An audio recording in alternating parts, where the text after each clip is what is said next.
Welcome back to another episode of A Mama Bear in Her Cup. Last episode, I left off with us basically determining that, we knew something was up with Caleb. This is really the turning point in our journey. And I get asked a lot of questions as far as what happened, how did we get diagnosed, and what the next steps were. So once we determined that we needed speech therapy at the very least, I got the referral from his doctor. I did not wait till the next appointment.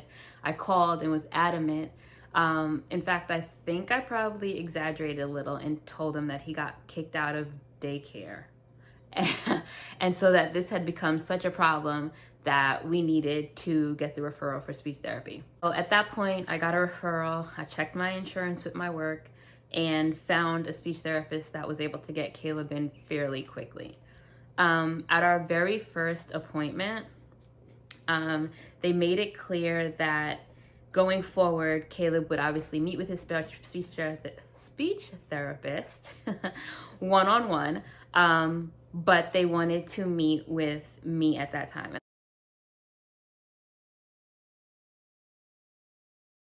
this point, she's trying to get Caleb comfortable with her. She has all the toys down. They're playing, and I'll never forget, one of the first questions she asked was, well, what does he, what are his words? What is he saying? And so, I told her he was saying, hi, bye, ready, set, go. And so I remember her saying, well, what does he call you? And I said, well, he calls me baby. And she said, well, how do you refer to yourself? And I said, well, I always say mama, come to mama. And my mother would say, go to mama. And so he knew that I was his mother, obviously, but he called me baby. And she looked at my mom and she said, well, what do you want him to call you? And she said, Gemma. And Caleb turns around and he looks at me and he says, mama. And he turns around and looks at my mom and says, Gemma. And of course, my mom busted out crying right away. And so that was a turning point for us. I don't know if he ever went back to calling me baby. A few sessions where, we would take him. They were 30-minute sessions. And Caleb would go back alone with the speech therapist and they would work. And she would tell us what to work on at home. And I remember asking her fairly early, did I think that he was autistic? And she, again, kind of like the daycare provider, said she wasn't there yet. That wasn't a word that she would use, And also she explained to me, she was the first person to explain to me that she could not diagnose him with that. And that Caleb would have to be diagnosed by a psychologist or a neurologist. Those are the only two types of doctors who, do the autism evaluations. And so at that point, obviously, I was like, well, how do I get him in to see a psychologist? And I think she was the first person who recommended or used the word like developmental pediatrician. And of course, I didn't know who that was or what that meant. And so my research once again began with trying to find a developmental pediatrician. And when I called to make an appointment, the appointment was for like 6 months to a year. There was a wait list. And so obviously I got on the wait list, but I was just like, there's gotta be something more to this. I remember getting a message from a friend who I would worked with in the past who confided in me and told me that her son was autistic and that I should look into the resources here in my state for getting him diagnosed and getting him services. And although I was paying for speech or paying the copay for speech through my medical insurance, that because he was under 3, there were free services that I could be getting for him. And this just blew my mind.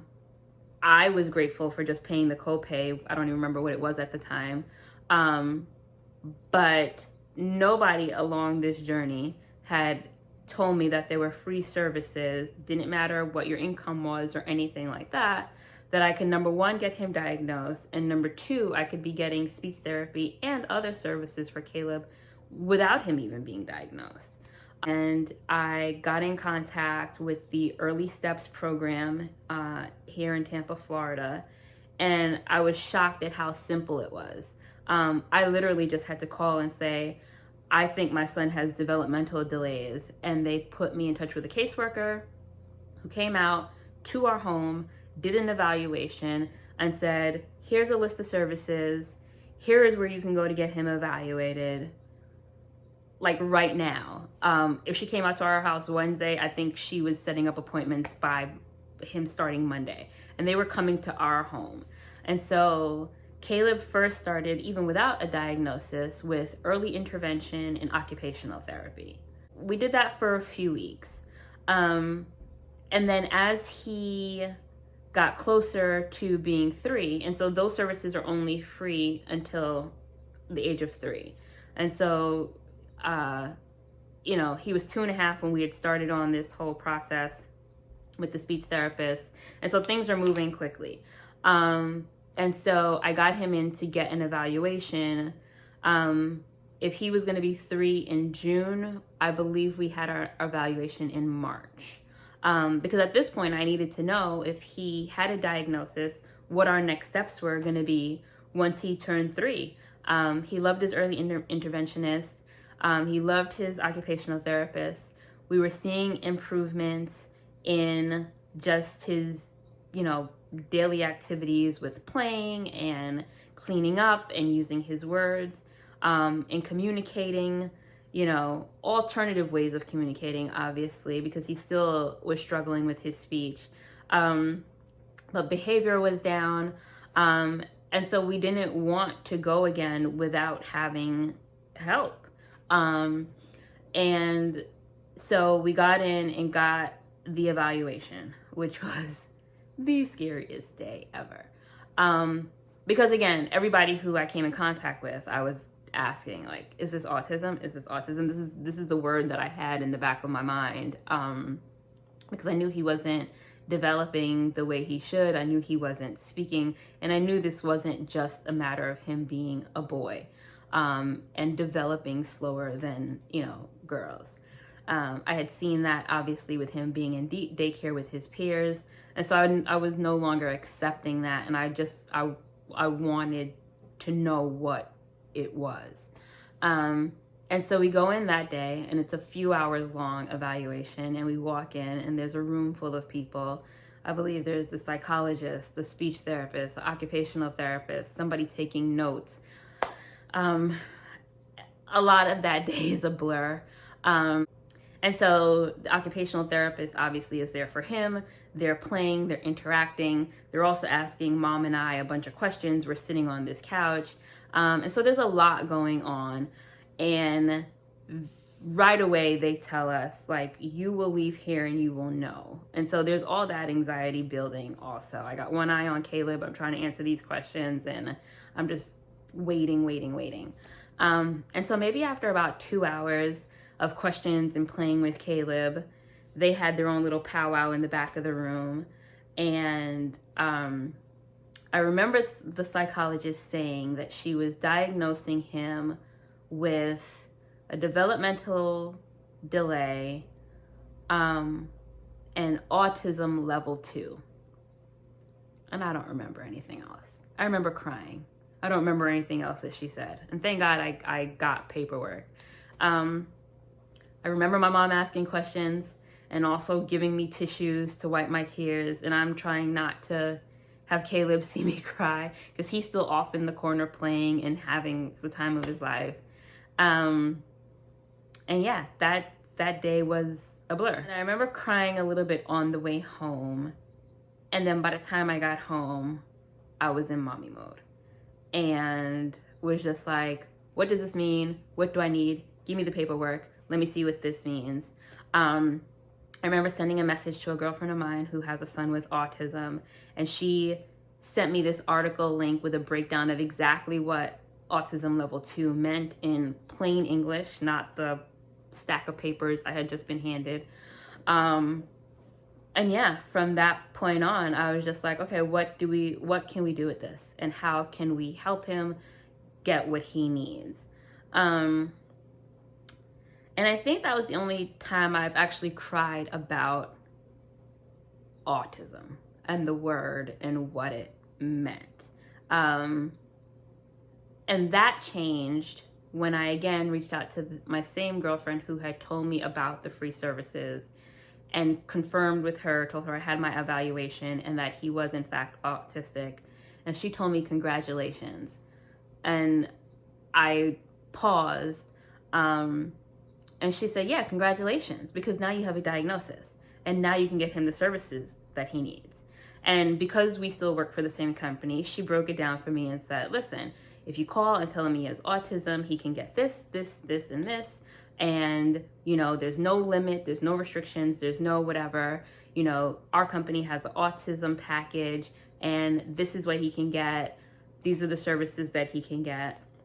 And because, again, the free services were ending when he turned 3, like, I had to get my ducks in a row.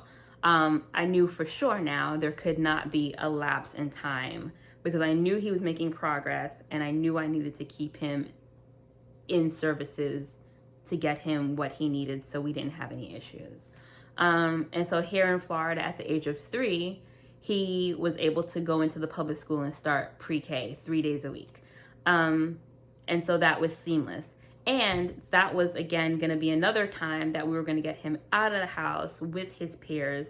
But this time, these were going to be with kiddos who were like Caleb, with teachers who were trained to work with kiddos like Caleb. And so the fear of him getting kicked out or getting called every day, I didn't have that. I was excited for him to play.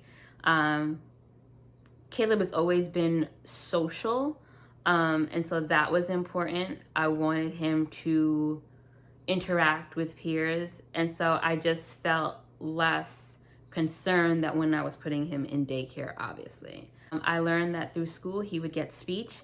The school district had occupational therapists come out and do an evaluation of Caleb, and they determined that he didn't need occupational therapy anymore, which was fine. And then also, too, I immediately got him into ABA therapy. And that was our journey with ABA. And so he was going to pre-K 3 days a week, and then he was going to ABA 2 days a week. And he actually started ABA once we got the diagnosis. So if he was diagnosed in March, from March until August when he started school, we had started the ABA process and he started going there. And so Caleb's been in ABA for the past almost 3 years. We go to the same facility that he started in, and so they know Caleb. Everybody knows Caleb. He loves going. And when he starts to act like he doesn't want to go, I know that something is wrong. And so, you know, whether that means that him and his caseworker and I have a conversation about his programs need to be changed. I have asked for certain people to be removed because it's a place that he typically enjoys. And so once he shows me that he no longer enjoys going, I know something is up. And so I have to figure out what that is. And so that has been, or that is how it started. I should say, obviously there's tons of progress that has been made since, but I hope that has answered the questions that everybody else has been asking. First thing you do is get online and you find services. ABA may not be for everybody.